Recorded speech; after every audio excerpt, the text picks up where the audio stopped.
Jesse, don't do it.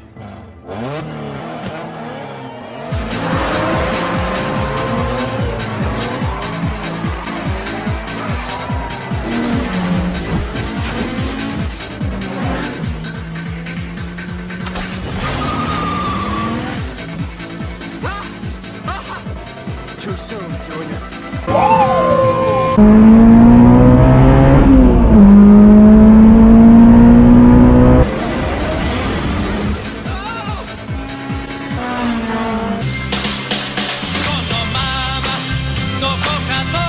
Do you have a Honda?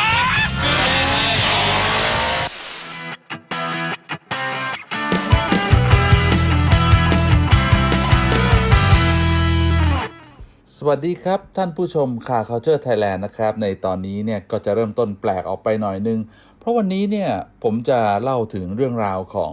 Honda S2000 นะครับ Honda S2000 เนี่ยก็ถือว่าเป็นหนึ่งในรถในตำนานปีนี้เนี่ยถือได้ว่าเป็นปีที่ 21 ของ Honda S2000 แล้วนะฮะรถยนต์ที่เป็นลักษณะที่ว่าเป็นเครื่องกลางลำนะครับแต่ว่าวางอยู่ด้านหน้าก็คือเครื่องยนต์วางอยู่หลังเพลาหน้ารอบจัดนะครับในปีที่ผ่านมาก็ได้มีการเฉลิมฉลองครบรอบ 20 ปีของ S2000 ไปเรียบร้อยแล้วนะครับดังที่เราจะเห็นได้จากในงานออโต้ซาลอนที่ผ่านมาที่ญี่ปุ่นนะครับสำนักโมดูโลเนี่ยก็ทำชุดแต่งมาสำหรับคนที่เป็นเจ้าของ Honda S2000 สามารถจะเอาไปใส่กันได้ออกมานะครับจุดกำเนิดตำนานของ S2000 เนี่ยจริงๆแล้วต้องว่ากันว่าอยู่ในช่วงจุดทศวรรษที่ 60 เลยนะก็จะมีรถคันหนึ่งที่มีชื่อเสียงของ Honda ชื่อว่า Honda S600 S800 นะครับรถนี้เป็นรถเปิดประทุนคันเล็กๆนะครับเครื่องยนต์วางหน้าขับเคลื่อนล้อหลังแต่จุดเด่นของเครื่องยนต์เขาก็คือเป็นเครื่องยนต์ที่รอบจัดมากถึงแม้ว่าจะมีแรงม้าเพียง57แรงม้านะแต่ว่าเป็นเครื่องยนต์ที่มีคาแรคเตอร์เหมือนกับมอเตอร์ไซค์นะครับก็คือรอบเรดไลน์เนี่ยอยู่ถึง10,000 รอบเลยทีเดียวและในทศวรรษที่ 90 นะครับ Honda ก็เตรียมตัวนะครับว่าจะเฉลิมฉลองบริษัทมีอายุครบรอบ 50 ปีนะครับแนวคิดของรถที่เป็นตำนานอย่าง Honda S600 S800 เนี่ยก็ถูกรื้อฟื้นขึ้นมาว่าเราน่าจะทำรถสปอร์ตเปิดประทุนเครื่องยนต์รอบจัดขึ้นมาสักเครื่องหนึ่งนะฮะเพื่อให้เป็นที่เรื่องลือกันอีกครั้งนะครับและผลิตผลที่ได้จากแนวคิดนี้ก็คือรถต้นแบบนะครับ Honda SSM ซึ่งออกแบบโดย Pininfarina นะครับเป็นรถที่เป็นรากฐานให้กับรถ S2000 ในปัจจุบันนี้ด้วยคาแรคเตอร์ที่เป็นรถเครื่องวางหน้านะครับแต่ว่าวางอยู่หลังเพลาหน้าขับเคลื่อนล้อหลังเปิดประทุนเอาละครับผมว่าเราไปดูเรื่องราวของผู้ใช้ S2000 ในประเทศไทยกันเลยดีกว่าครับ S2000 เป็นรถที่มี2บุคลิกครับก็คือเราสามารถขับแบบบ้านๆได้ขับซิ่งก็ได้ในยามที่เราอยากจะซิ่งS2000 คันนี้นะครับก็เป็นรถที่ขับสนุกนะเพราะว่าด้วยเครื่องซูเปอร์ชาร์จมันนะครับด้วยบอดี้รถมันทรงมันอะไรมันอย่างนี้ก็จืดจ๊าดดีนะครับ คันนี้ก็ได้ญี่ปุ่นนะครับทีมงานไต้หวันจากสปูลนะครับลงมาประกอบในงานออโต้ซาลอนแบงกอกออโต้ซาลอนปี 2017 ครับก็เป็นสปูลคอมพิวคาร์เป็นคันแรกที่ไต้หวันบินออกมาจากนอกประเทศแล้วมาประกอบให้มีช่างญี่ปุ่นมา2คนแล้วก็ประกอบภายในงาน5วันรถที่เลือกรถคันนี้เนี่ยก็เพราะว่ามันค่อนข้างมีคาแรคเตอร์ในตัวมันอยู่แล้วเพราะว่ามันเป็นโรสเตอร์ครับของ Honda ซึ่ง Honda เนี่ยผลิตมาไม่ได้เยอะแล้วก็บาลานซ์ของคันเนี่ยมันค่อนข้างดีก็เคยแบบติดอันดับ1ในโลกครับเมื่อก่อนเคยขับพวก EK9 นะครับขับ DC5 มาก็รู้สึกว่าคันนี้ก็เป็นที่น่าพอใจนะครับมันก็ด้วยมันเป็นพวงมาลัยซ้ายด้วยครับตอนแรกก็จะไม่ค่อยชินเท่าไหร่แต่พอเริ่มชินเริ่มเข้ามือครับก็รู้สึกว่าเวลาขับ handling มันจะดีกว่าพวงมาลัยขวาหน่อยนึงตั้งแต่ขับมา MR2 iX7 ผมว่า S2000 ผมใช้เยอะสุดแล้วตั้งแต่มีรถมาครับผมก็เป็นรถที่ขับสนุกพอสมควรครับทางใกล้ทางไกลเติมน้ำมัน E20 สบายๆไปทุกทิศทั่วไทย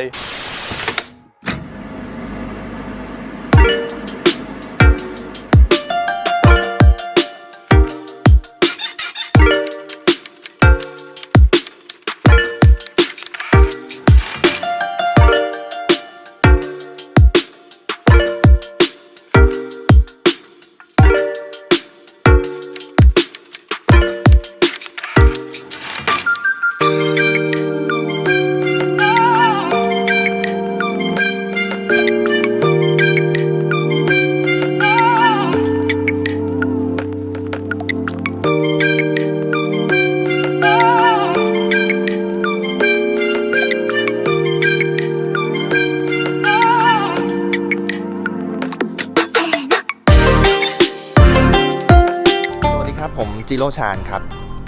โดยปกติแล้วเวลาผมจะเลือกซื้อรถมาใช้มาขับสักคันเนี่ยนะผมก็จะเลือกจากอุปนิสัยในการขับขี่ของตัวเองก่อนผมเป็นคนขับรถมี 2 อารมณ์นะฮะอารมณ์โดยหลักๆแล้วจะอยู่ที่แบบชอบเป็นคนขับชิลๆสนุกเพลินๆนะครับแล้วก็อีกอารมณ์หนึ่งบางอารมณ์นะนานๆทีก็จะชอบแบบว่าอยากซิ่งบ้างอะไรบ้างแข่งกับคนอื่นบ้างนิดหน่อยก็เลยตัดสินใจเลือกเจ้า S2000 แล้วก็ข้อดีของเจ้า S2000 นะครับคือเวลาเราซื้อออกมาเนี่ยเราแทบไม่ต้องแต่งอะไรมันเลยเดิมๆที่เขาให้มาจากศูนย์จากโรงงานเนี่ยก็พร้อมจะลงสนามได้แล้วใจผมอยากจะเก็บไว้สภาพแบบเดิมๆให้ได้มากที่สุดแต่อาจจะมีแต่งเพิ่มนิดหน่อยให้มันดูสวยงามร่วมสมัยนะครับแล้วก็จะเน้น performance ของรถเพิ่มให้มันแบบสนุกขึ้นกว่าเดิมตอบสนองได้ดีขึ้นนิดนึงอะไรเงี้ยนั่นคือส่วนตัวผมที่ผมอยากจะปั้นเจ้ารถคันนี้ให้เป็นนะฮะ S2000 ของผมคันนี้เป็น S2000 AP2 นะครับความแตกต่างระหว่าง AP1 กับ AP2 นะถ้าง่ายๆคร่าวๆก็คือใครที่ชอบรถขับอารมณ์แบบดิบๆหน่อยก็ต้องเป็น AP1 นะครับรอบสูงๆจัดๆส่วนใครที่ชอบรถแบบขับง่ายเข้าโค้งดี handling ดีกว่าก็ต้อง AP2 แล้วก็ AP2 เนี่ยจะเพิ่มแรงบิดมาด้วย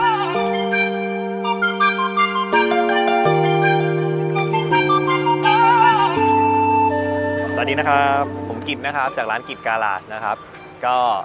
2000คันนี้นะครับก็เป็นรถที่ขับสนุกนะเพราะว่าด้วยเครื่องซูเปอร์ชาร์จมันนะครับด้วยบอดี้รถมันทรงมันอะไรมันอย่างนี้ก็จืดจ๊าดดีนะครับอาจจะไม่แรงมากนะครับแต่แบบขับสนุกครับใช้ในเมืองเดินทางต่างจังหวัดนิดหน่อยแล้วก็ลงวิ่งสนามนิดหน่อยก็โอเคเลยใช้ได้คันนี้นะครับจริงๆหลักๆก็คือเน้นคลีนนะครับจะไม่แบบโหดมากอะไรมากนะครับเน้นเปลี่ยนล้ออย่างเดียวเลยนะครับแล้วก็อันนี้จะเป็นพาร์ท ASM สีก็จะเป็นสีเทามาแต่งนะครับแล้วก็มันใส่กับล้อสีไหนก็สวยเครื่องทุกชั้นนี้จะเป็นตรงรุ่นนะครับเป็นชุดคิดของมาเลยของ HKS ก็จูนนิดหน่อยนะครับวิ่งดีเลยขับสนุกเลยกว่าเดิมก็แรงนะฮะแต่พอใส่มีซูเปอร์ชาร์จปุ๊บมันกดแล้วมาไวกว่าเดิม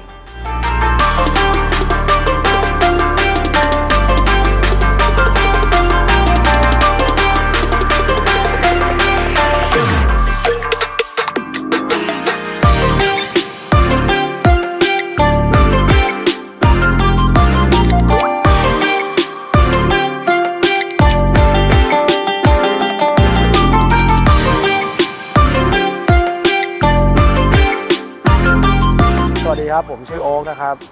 จากร้านโอ๊คคลับครับผมโอ๊คคลับชำนาญเรื่องอะไรผมเปิดร้านแต่งรถปีแรกปี 98 นะครับก็นำเข้าอุปกรณ์ตกแต่งรถยนต์นะครับทุกวันนี้ก็เป็นตัวแทนจำหน่ายสินค้า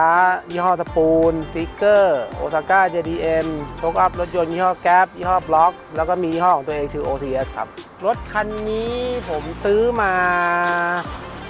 ประมาณ2 ปีแล้วครับแล้วก็ซื้อมาครั้งแรกก็มีโปรเจกต์ว่าจะรีสตอร์มันแล้วก็คันนี้ก็ได้ญี่ปุ่นนะครับทีมงานไต้หวันจากสปูนนะครับลงมาประกอบในงานออโต้ซาลอนแบงกอกออโต้ซาลอนปี 2017 ครับก็เป็นสปูนคอมพลีทคาร์เป็นรถที่สปูนลงมาประกอบให้ครับก็จะมีบอดี้พาร์ทของสปูนทั้งหมดนะครับตั้งแต่เบรกตั้งแต่ช่วงล่างตั้งแต่บอดี้พาร์ทแล้วเครื่องก็เป็นเครื่องสปูนที่สปูนประกอบให้นะครับทั้งเกียร์ด้วยก็เป็นเครื่อง0 โลเป็นเครื่องใหม่เอี่ยมแล้วก็เป็นเกียร์ใหม่เอี่ยมนะครับอัพจาก 2,000 ซีซีเป็น 2,200 ซีซีครับชุดแต่งก็จะเป็นชุดแต่ง S-Type Bumper นะครับเป็นรุ่นที่สปูนเรียกว่า S-Type Bumper จะมีสปอยเลอร์หน้าสปอยเลอร์หลังกันชนหน้ากันชนหลังดิฟฟิวเซอร์มีหาง GT Wing แล้วก็มีหลังคาเป็นสไตล์คูเป้คือสปูนเป็นรถเป็นบริษัทที่ทำรถไม่ได้แรงม้าเยอะแต่ว่าค่อนข้างจะ stable เรื่อง performance คือสมมติถ้าวิ่งใน track หรือวิ่งอะไรเงี้ยถ้าเราไปเทสกันเนี่ย10 รอบอย่างเงี้ยครับ performance ของเครื่องจะไม่ค่อยดรอปก็อยากจะฝากว่าจริงๆแล้ว Honda มันเป็นรถที่ผมว่า service ง่ายนะครับดูแลง่ายนะครับก็แนะนำนะครับเพราะว่าอะไหล่มันยังมีอยู่นะครับแล้วตอนนี้ถ้าจะมา restore รถ Honda S2000 อะไรพวกนี้ยังง่ายอยู่เพราะว่าอะไหล่ยังเบิกได้เกือบทุกชิ้นนะครับถ้าเป็นรถรุ่นเก่าๆของ Honda อาจจะลำบากนิดนึงเพราะอะไหล่อาจจะต้องซื้อประมาณสักมือสองหรือต้องหาหน่อย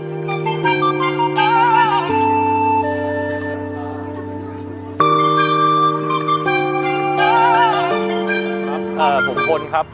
การาจยูนี้ครับก็ รถที่เลือกรถคันนี้เนี่ยก็เพราะว่ามันค่อนข้างมีคาแรคเตอร์ในตัวมันอยู่แล้วเพราะว่ามันเป็นโรสเตอร์ครับของ Honda ซึ่ง Honda เนี่ยผลิตมาไม่ได้เยอะแล้วก็บาลานซ์ของคันเนี่ยมันค่อนข้างดีก็เคยแบบติดอันดับหนึ่งในโลกครับด้วยความที่ผมเนี่ยทำร้านแต่งรถเกี่ยวกับบอดี้พาร์ทครับผมก็เลยเอาคันนี้มาคัสตอมเป็นสไตล์ของเราเองด้วยพาร์ททุกอย่างเราก็เป็นการคิดดีไซน์เองอยู่แล้วครับเลือกที่ทำเป็นคาร์บอนทั้งคันครับลวดลายก็เป็นสติกเกอร์เพื่อความโดดเด่นของรถนะครับแนวมันก็จะเป็นแนวแบบสตรีทนะครับมันก็จะไม่เหมือน S2000 ในบ้านเราคันอื่นสักเท่าไหร่ครับ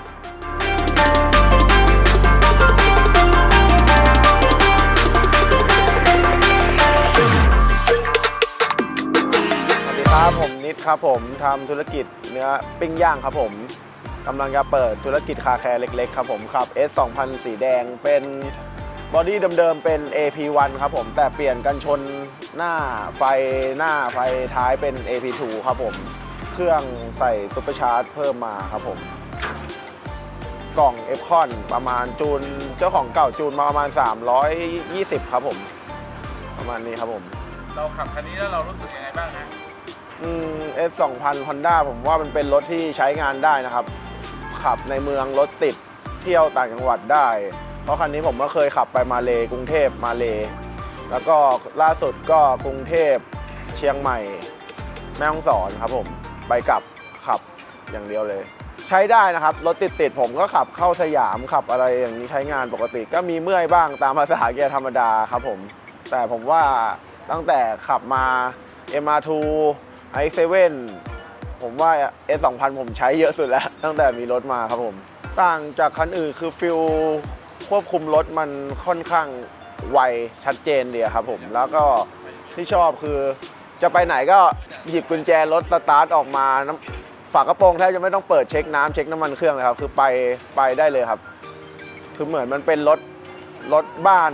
คันหนึ่งเลยอะครับไม่ได้เชิงเป็นรถซิ่งเต็มตัวอะไรขนาดนั้นนะครับผม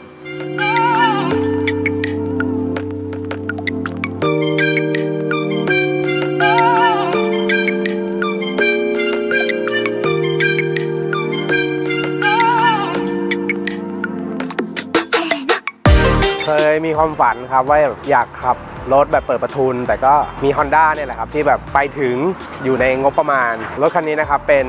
AP1 ทำเป็น AP2 นะครับก็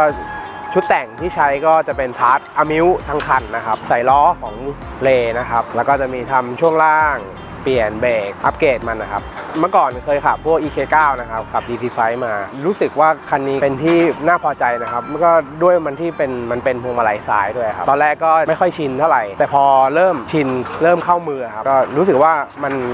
handling มันจะดีกว่าพวงมาลัยขวาหน่อยนึงตอนนี้ก็เริ่มชอบพวงมาลัยซ้ายครับไม่ค่อยได้ขับขวาเท่าไหร่แล้วคันนี้ก็คือใช้งานได้ชีวิตประจำวันได้เลยครับด้วยความที่เครื่องมันอยู่ออกมากลางลำเลยนะครับก็ผมรู้สึกแบบเวลาเข้าโค้งเลี้ยวโค้งอย่างเงี้ยครับมันก็คอนโทรลได้ง่ายกว่า handling ดีกว่า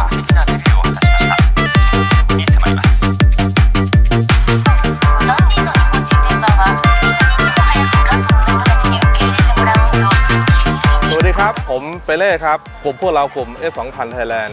รถผมใช้ S2000 รุ่น AP1 ก็ซึ่งเป็นรุ่นแรกแต่จะมีการปรับเปลี่ยนเครื่อง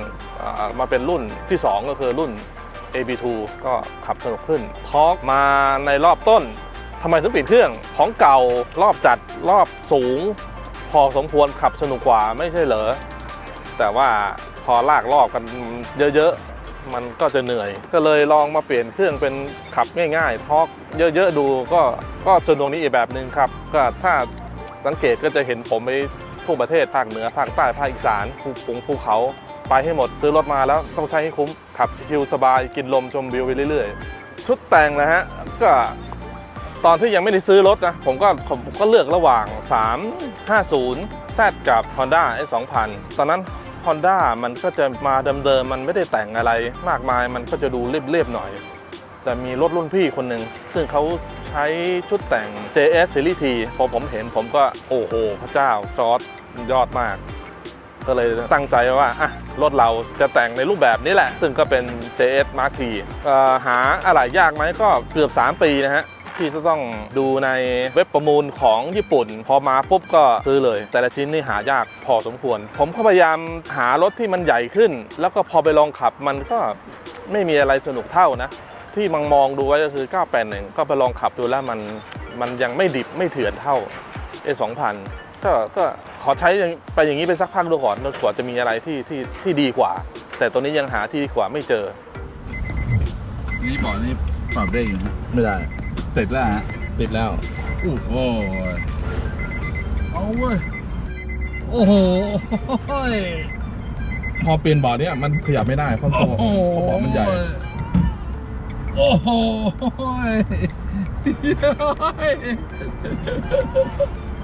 โอ้คราวที่แล้วไม่ใช่บ่อนี่ฮะ ไม่ใช่เดี๋ยวจะเปลี่ยนคืน โอ้โห เสียเงินมหาศาลเลยบอร์ดเนี่ย เงินมหาศาลแล้วนั่นโคตรแคบ แต่ว่ามันพอดีกับผมไง อ๋อ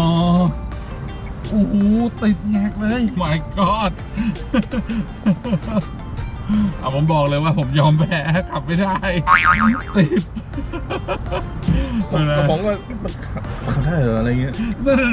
ขับไม่ได้เทปนี้ยอมแพ้นะครับขับไม่ได้จริงๆ สาหัสโอ้โหโอเคครับตอนนี้ก็อยู่ใน S2000 แล้วนะครับให้พี่เปเล่ขับนะครับโอ้โหรถพี่เป็นไรฮะกึกเงี้ยเต็ดนะฮะอ๋อเต็ดครับเต็ดร้อย โอ้โห ไม่เต็ดสลิปร้อยอัตราการทำงานร้อย นะมันจะช่วยยังไงบ้างพี่ ช่วยดันรถไปข้างหน้าไม่ให้2ล้อไม่ให้ล้อใดล้อหนึ่งสลิป อ๋อโอเคอันนี้เป็นแนวรถดริฟท์ใช้เลยเนี่ย แน่นอน แล้วพี่เคยเอาไปดริฟท์ไหมฮะ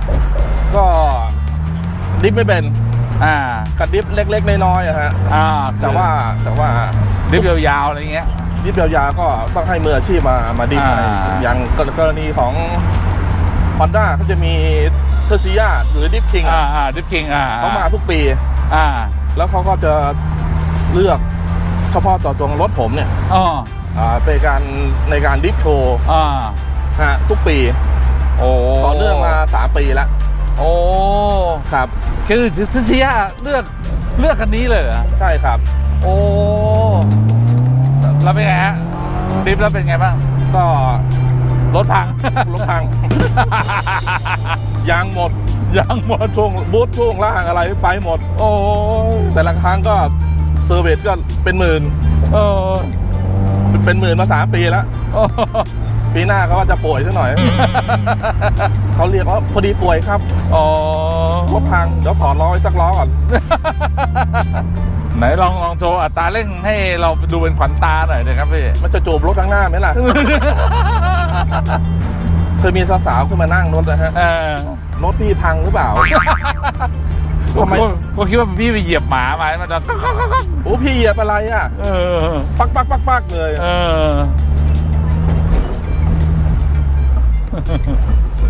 เนี่ยโอ้โหมันรู้สึกกึกจริงๆนะครับ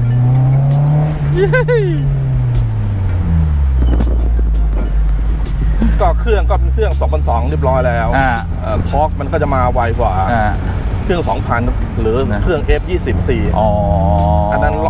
ทอร์กมาช้านั้นรอบจัดมีแต่รอบใช่ไหมมีแต่รอบมันขับแล้วมันเหนื่อย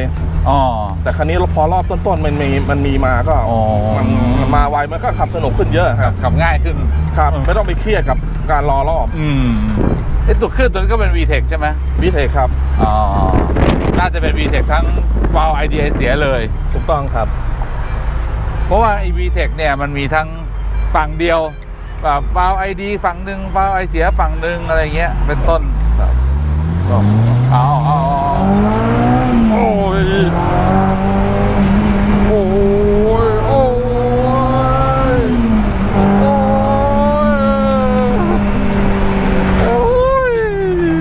เสียวเว้ยโอเคก็ต้องขอบคุณพี่เปเล่มากนะครับที่เอาชวนผมมานั่งรถให้มันเสียวเล่นนะฮะโอเคถ้าคุณชอบคลิปของเรานะครับก็อย่าลืมกดไลค์กดแชร์เพื่อเป็นกำลังใจให้เราด้วยนะครับแล้วติดตามชมCar Culture Thailandได้ใหม่ทุกวันจันทร์และวันพฤหัสนะครับสำหรับวันนี้ขอบคุณครับสวัสดีครับไอ้ที่เขาเรียกว่าสับตะไคร้ป่ะต้องสับตะไคร้ครับสับตะไคร้ฮะใช่ พี่พี่เป็นเล่นจะพาผมไปหวนอีกรอบนึงแล้ว โอ้ยโอ้ย